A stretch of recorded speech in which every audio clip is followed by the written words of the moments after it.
Cinema കാണാനായിട്ട് ഇറങ്ങിയതാണ്. സമയം ഒരുപാട് ഉണ്ടായതിൻ്റെ പേരിൽ സിറ്റി മാർക്കറ്റിൽ കയറി. കുറച്ച് നേരം അവിടെയൊക്കെ ഇങ്ങനെ കറങ്ങി നടന്ന് കുറച്ച് സ്ഥലങ്ങളൊക്കെ അങ്ങനെ കണ്ടു. നല്ല AC ആണ്. അപ്പോൾ അതിൻ്റേതായ അസുഖത്തിലങ്ങ് നടന്നു പോയിട്ടോ. നല്ല ചൂടുള്ള സമയത്താണ് ഞങ്ങൾ ഇതിനകത്ത് കയറിയത്. അപ്പോൾ കുറച്ച് തണുപ്പ് കിട്ടിയപ്പോൾ ഒരാശ്വാസം, ചൂടിനൊരു ശമനം കിട്ടി ഗൈസ്. പിന്നെ ഒരു കാര്യം പറയട്ടെ, ഹസ്ബൻഡിനെ വിശ്വസിച്ച് കൂടെ പോരരുത് കേട്ടോ. എന്നെ കൊണ്ടുപോകാതെ ആൾ ലിഫ്റ്റിൽ കയറി പോയി. പിന്നെ ഒരു കുട്ടി കണ്ടോ ജീപ്പ് ഓടിച്ചളിക്കുക, നല്ല രസമുണ്ട്. അത് കുറച്ച് നേരം കണ്ടു നിന്നു. ഹസ്ബൻഡ് അപ്പോഴേക്കും മുകളിലെത്തിയിട്ടുണ്ട് കേട്ടോ. അപ്പോൾ ആ കുട്ടി ഇങ്ങനെ ഓടിക്കുന്നത് കണ്ട് കുറച്ച് നേരം അങ്ങനെ നിന്നു.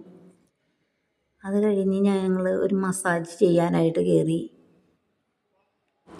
അങ്ങനെ കുട്ടി കണ്ടോ ഇതിൽ കൂടെ ഇങ്ങനെ ജീപ്പ് ഓടിച്ച് പോണൊക്കെ കണ്ട് ഞാൻ കുറച്ച് നേരം ഇങ്ങനെ ചുറ്റിക്കറങ്ങിയൊക്കെ നടന്നു. നല്ല രസമാണ് കുട്ടി അങ്ങനെ ജീപ്പൊക്കെ ഓടിച്ചാണ് പോകുന്നത്. കൂളായിട്ടങ്ങ് പോവുകയാണ്. അങ്ങനെ പിന്നെ ഞങ്ങൾ മസാജ് ചെയ്യാനായി കയറി. അങ്ങനെ കുറച്ച് നേരം ഇരുന്ന് മസാജൊക്കെ ചെയ്തു. പുള്ളിക്കാരനപ്പോൾ ഏറ്റവും മുകളിലെത്തിയിട്ടുണ്ട് കേട്ടോ. അപ്പോൾ ഓക്കെ.